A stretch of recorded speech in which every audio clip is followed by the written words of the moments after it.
Mise à jour des statuts de la communauté de communes Sud-Oulo. Je vais laisser Gérard Losc intervenir. Merci. Oui, ce premier point est un point qui sera examiné par toutes les communes de notre ancienne communauté de communes, qui ont déjà été débattues hier d'ailleurs dans un conseil communautaire et qui concerne la mise à jour des statuts de la communauté de communes du Sud-Oulo qui ont été proposés pour améliorer le fonctionnement de la nouvelle interco dès le 1er janvier 2017 prochain. Donc la délibération vous rappelle que les compétences des intercommunalités sont classées en 3 grandes catégories: des compétences obligatoires qui sont fixées par la loi, des compétences optionnelles qui sont laissées au libre choix des territoires, avec une définition de l'intérêt communautaire qui fixe la ligne de partage de ces compétences entre les EPCI et les compétences des communes, et puis un troisième groupe de compétences qu'on appelle facultatives ou supplémentaires, dont le transfert n'est pas prévu par la loi et qui est laissé à la libre appréciation des territoires. Notre nouvel établissement de coopération intercommunale sera une communauté d'agglomération, et on vous rappelle dans la délibération des compétences obligatoires qui lui seront dévolues. Je ne vais pas lire tout dans le détail, pour reprendre simplement les principaux items. Dans les compétences obligatoires, vous en avez 4 au jour d'aujourd'hui, plus des compétences qui vont venir s'ajouter au fil des années futures. La première compétence concerne le développement économique, qui est une compétence obligatoire de toute communauté de communes. La deuxième, l'aménagement de l'espace à travers la mise en place de schémas de cohérence territoriale, c'est les fameux SCOT que vous connaissez, les PLUI éventuels, tout document d'urbanisme. Une troisième compétence obligatoire concerne l'habitat et tout ce qui tourne autour des programmes locaux de l'habitat, de la politique du logement d'intérêt communautaire. Une agglomération a également dans ses compétences obligatoires, c'était le cas de Saint-Brieuc, une compétence autour de la politique de la ville. Et puis des nouvelles compétences qui apparaissent à partir de 2018, tout ce qui va concerner la gestion des milieux aquatiques et la prévention des inondations. C'est ce qu'on appelle sous un nom barbare la GEMAPI. On en entendra de plus en plus parler dans les années à venir. Également dans les compétences obligatoires, ce qui concerne les aires d'accueil des gens du voyage. La 7e compétence obligatoire, c'est la collecte et le traitement des déchets. Et puis des compétences qui vont passer à l'interco, ce sera l'assainissement à partir du 1er janvier 2020 et également l'eau à partir de cette même date. Les compétences optionnelles, qui sont laissées au libre choix des territoires, elles sont au nombre de 7. Une communauté de communes doit en retenir au moins 3. Parmi les 7 qui vous sont cités, vous retrouvez la voirie, et notamment la voirie d'intérêt communautaire, et tout ce qui concerne les parkings d'intérêt communautaire, l'action sociale d'intérêt communautaire. Pour notre territoire, c'est par exemple le CIAS, le Centre intercommunal d'action sociale. Donc, au jour d'aujourd'hui, nous avons encore l'assainissement et l'eau jusqu'au 1er janvier 2020, qui sont des compétences optionnelles, mais qui passeront obligatoires au 1er janvier 2020. Notre compétence optionnelle, l'environnement et le cadre de vie, les équipements culturels et sportifs et la création et la gestion des maisons de services publics. Donc ce qu'il faut savoir, c'est que le nouvel EPCI exercera les compétences obligatoires que je viens de vous citer avant même la fusion. Ce qui concerne les compétences optionnelles qui sont conservées par les EPCI ou restituées aux communes, nous avons un délai d'1 an pour faire le choix, et puis les compétences facultatives, le choix est porté à 2 ans. Pour ces compétences-là, elles continueront d'être exercées dans l'intervalle dans les anciens périmètres. Donc en prévision de la fusion, pour faciliter le mode de gouvernance dès le 1er janvier prochain, la communauté de communes du Sud-Oulo souhaitait effectuer une mise à jour de ses statuts sans transfert de compétences. C'est une révision, je le disais tout à l'heure, qui permettra à la nouvelle communauté d'agglomération de bénéficier de délais d'harmonisation des compétences à 1 an pour les compétences optionnelles et de 2 ans pour les compétences facultatives.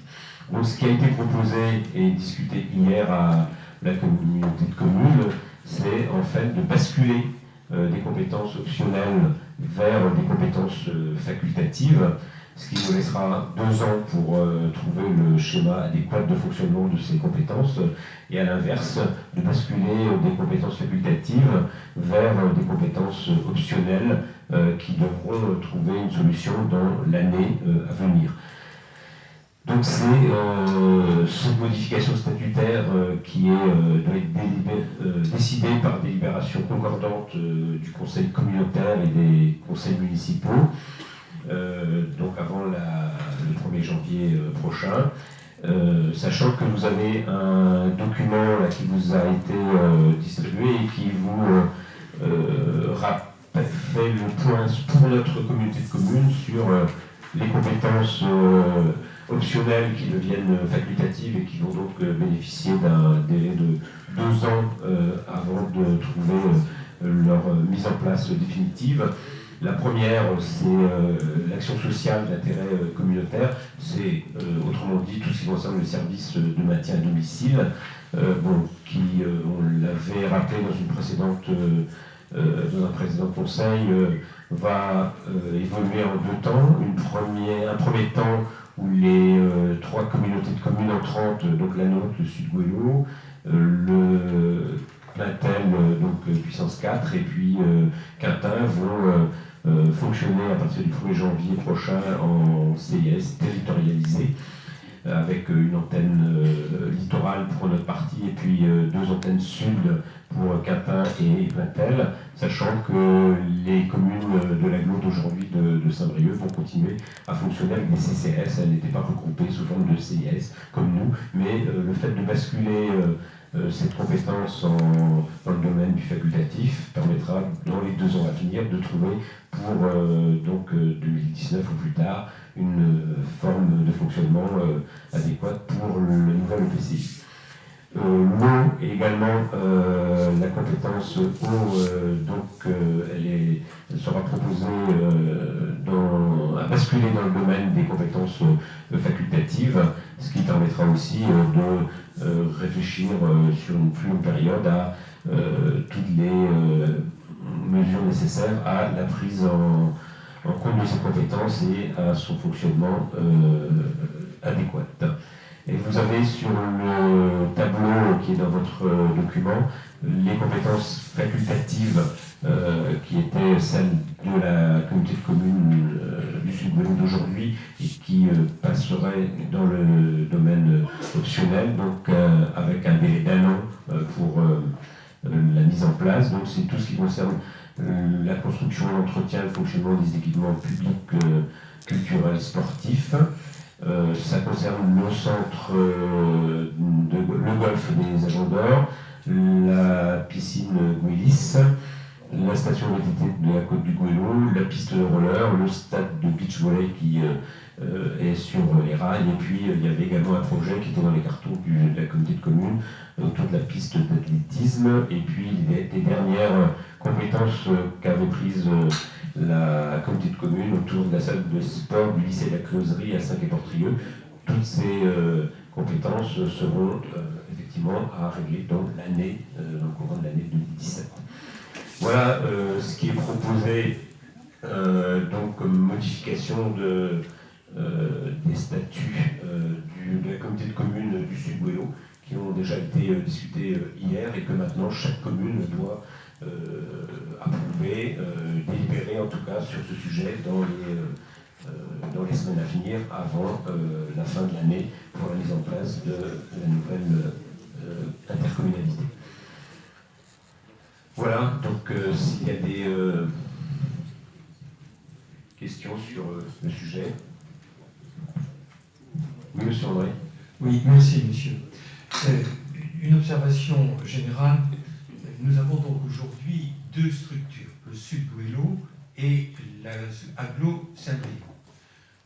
Quand on construit une structure comme agglo Saint-Brieuc, qui va s'appeler, je crois, agglo Saint-Brieuc, Armor et quelque chose, voilà, on doit éviter, bien sûr, les compétences croisées et faire en sorte qu'une compétence qui est exercée par une structure ne soit pas exercée par l'autre.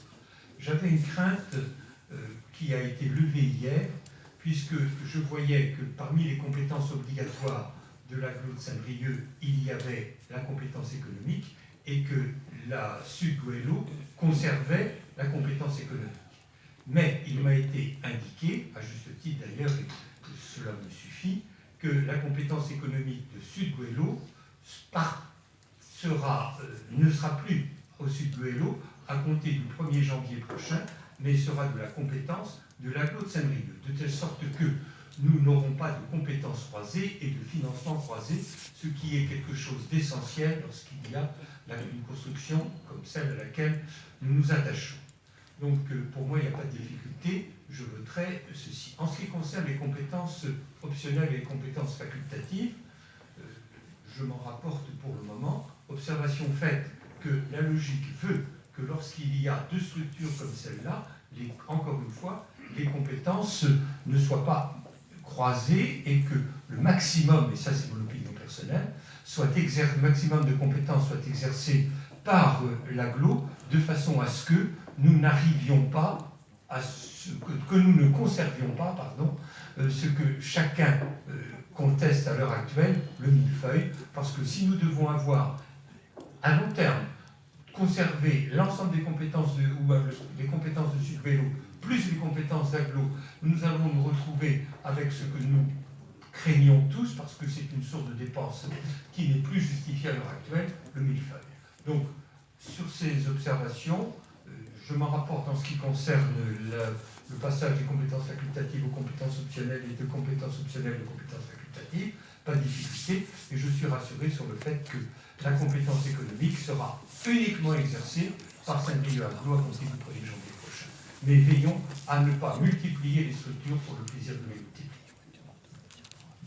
Merci de votre remarque, effectivement, qui apporte des précisions sur le fonctionnement, mais ce que vous avez dit là pour le développement économique va concerner bien évidemment toutes les compétences obligatoires prises en charge par l'agglo à partir du 1er janvier 2017. Vous en avez la liste, je l'ai résumée tout à l'heure dans la délibération. Oui, Blandine, il y a un micro qui va arriver, je pense.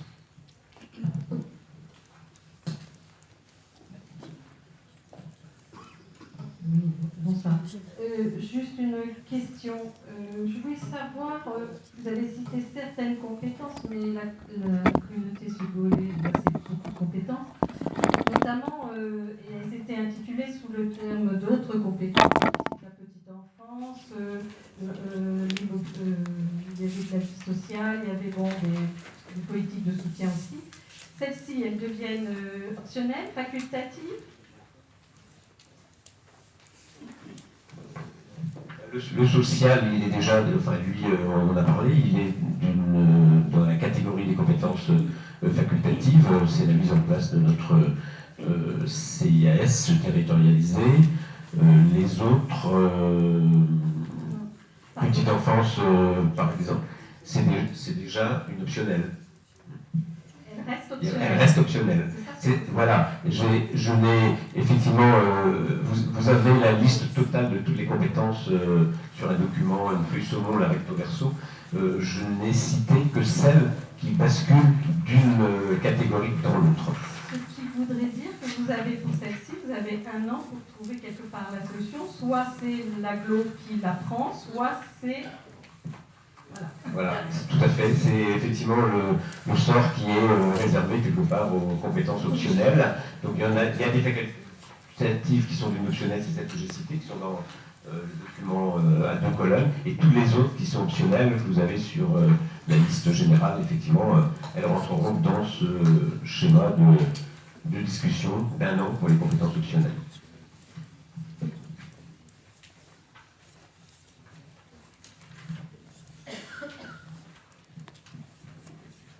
Oui, Mme Buchon. Pour rebondir sur ces changements, justement, donc tous les entrants vont modifier leur statut pour coller, entre guillemets, en fait, enfin, au mieux au statut de l'agglo. Ce qui aurait été intéressant, c'est de voir qu'est-ce que l'agglo fait pour les entrants. Est-ce que l'agglo modifie aussi ses statuts pour permettre aux entrants, justement, d'arriver plus facilement dans l'agglomération? Alors, il ne s'agit pas de coller au statut de l'agglo, il s'agit, non mais je vous réponds par rapport au terme, il s'agit simplement de se donner du temps sur certaines compétences, parce que si on ne fait pas cette modification-là, eh bien, de fait, elle serait prise par l'agglo dans la situation actuelle. La nouvelle organisation telle qu'elle est proposée pour le Sud-Ouest n'a pas de durée de vie, puisque c'est au 1er janvier 2017 et immédiatement on sera dans l'agglo. Donc c'est vraiment du formalisme, et l'agglo de Saint-Brieuc, de la même façon, a des modifications à apporter. Parce que justement, sur la compétence économique, au Sud-Gouello, il y avait quand même un point très important dans l'aménagement des zones d'activité qui précisait donc études, réalisation, aménagement et gestion de l'espace d'activité, à l'exclusion en fait des zones commerciales dites existantes. Et ça, en fait, ça n'apparaît pas. Sur la compétence économique, il y aura une clarification qui va être apportée aussi pour faire la différence entre les zones, comme il y avait actuellement sur le Sud-Ouest, entre les zones communautaires et les zones qui pourraient rester communales pour certaines. Mais elles seront soit communales, soit communauté d'agglo, mais il n'y aura plus d'intermédiaire, quoi, c'est évident. Par contre, les zones qui sont communales aujourd'hui, ce sera à chaque commune de décider si elles restent communales ou si... Le schéma qui a été retenu pour le moment, c'est est-ce qu'il y a encore du potentiel de développement économique dessus, auquel cas c'est normal que, s'agissant de développement économique, elle soit systématiquement prise par l'agglo, et pour des zones qui sont complètement finies, il n'y a pas de raison.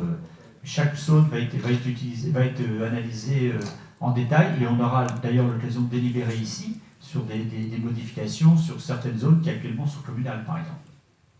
Il y aura des délibérations spécifiques sur certaines zones qui vont être adoptées. C'est une compétence obligatoire.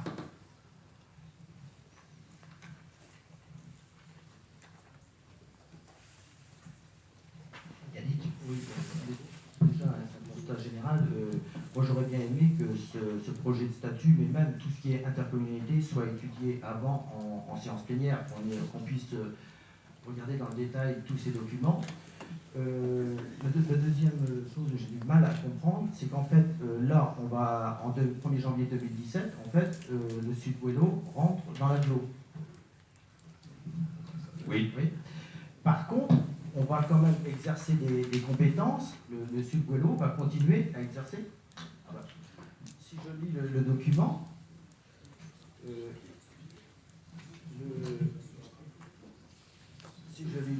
c'est pas le Sud-Ouest qui exercera des compétences, puisque en tant que tel n'existera plus. Sur le territoire du Sud-Ouest, le nouvel EPCI réglera des compétences, mais qui ne seront pas exercées au titre du Sud-Ouest, ce qui n'existera plus au 1er janvier. Les compétences optionnelles sont conservées par le EPCI ou restituées aux communes dans un délai d'1 an. D'accord ? D'ici là, elles continuent d'être exercées par les anciens périmètres. C'est bien dit dans les anciens périmètres, mais les décisions sont prises par l'agglo, c'est évident. Non, mais elles sont simplement territorialisées. Si vous voulez, elles sont territorialisées. Il va y avoir une territorialisation correspondant à ce qui se passe sur le Sud-Ouest, à ce qui se passe sur Quintin Communauté, ou à ce qui se passe sur Plaintel, Cap-Cat. Je trouve que dans les documents actuellement, ce n'est pas très clair. Pardon ? Ce n'est pas très clair dans les documents. Et alors, que fait-on des compétences aide aux associations sportives et culturelles? Puisqu'on avait listé et détaillé un certain nombre d'associations, est-ce que...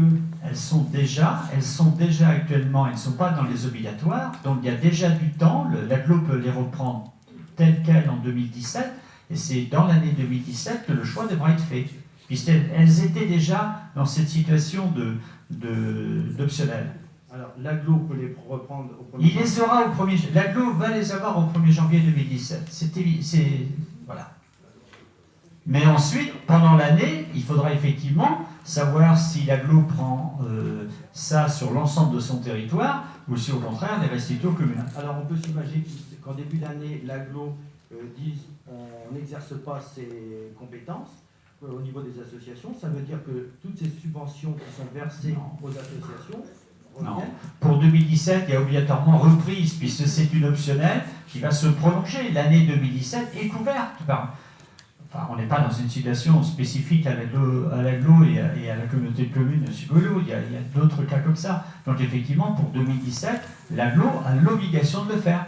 Mais à l'année 2017 pour se décider pour la suite. Voilà. C'est tout à fait, ce sera le conseil de l'agglo. Mais pour 2017, il n'y a pas de rupture.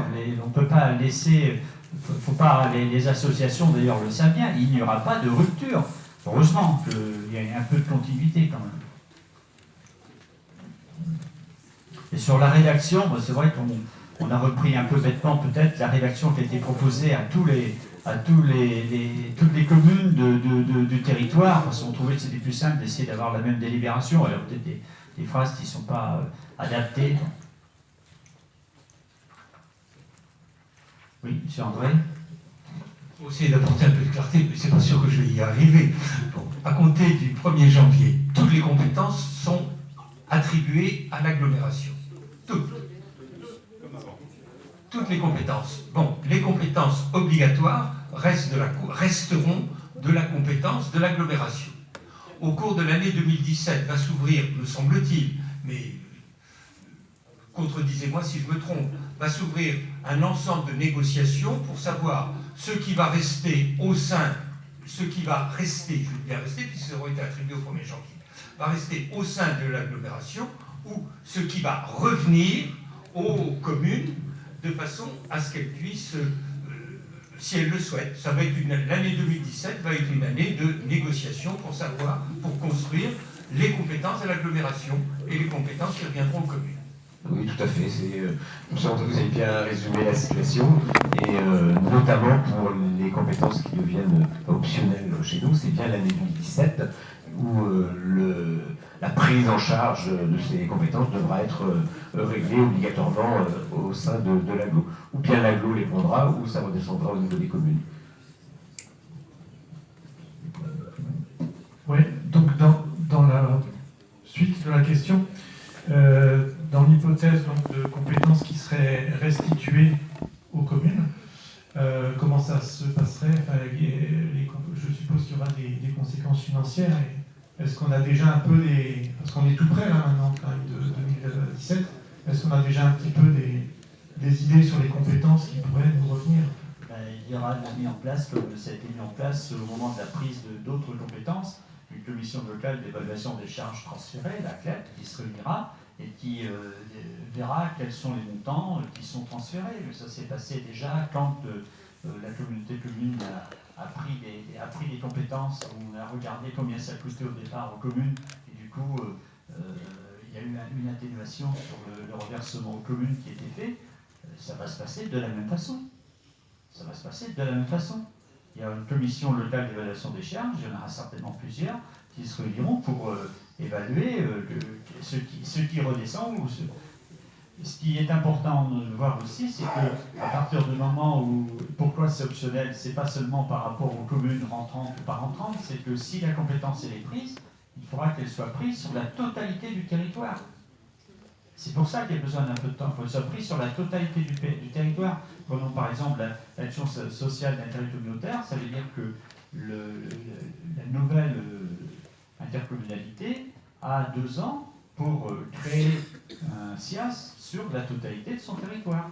Voilà ce que ça signifie sur une compétence bien précise. Je ne sais pas si j'ai répondu à... Vous attendez, en termes financiers, effectivement. Alors, on n'a pas toutes les réponses. D'ailleurs, je me demande bien s'il y a des communautés de communes actuellement qui ont toutes les réponses. Alors, à ce travail qui se fait, on voit bien qu'il y a encore des débats pas mal sur le transfert de charges.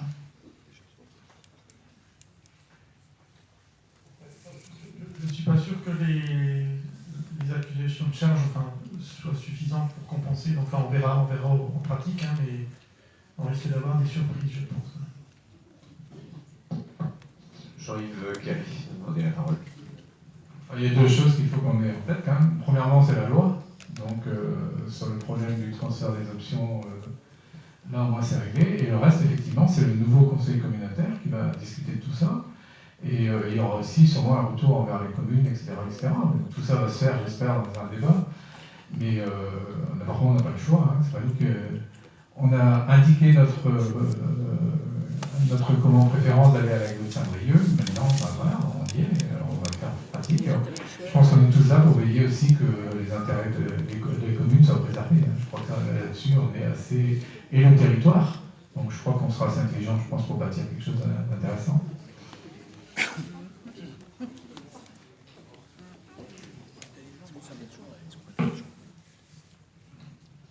Ben, écoutez, je vais vous proposer de mettre aux voix. Donc pour les modifications de ces différentes compétences, on ne va peut-être pas les citer. Je suppose que vous avez lu les documents et vous avez vu dans quel esprit ça se fait, sachant que ça n'aura aucun effet avant le 1er janvier 2017, simplement au 1er janvier 2017 que ça permettra de fonctionner. Donc sur ces modifications de compétences, qui est contre? Projet statut, oui, mais c'est sur... Qui est contre? Qui s'abstient? Alors abstention, pour que je ne fasse pas. Landine Donné, Nathalie Buchon, Yannick Collin, Mme Leclerc et Gilbert Bertrand. Voilà, je vous remercie. Alors sur le deuxième point qui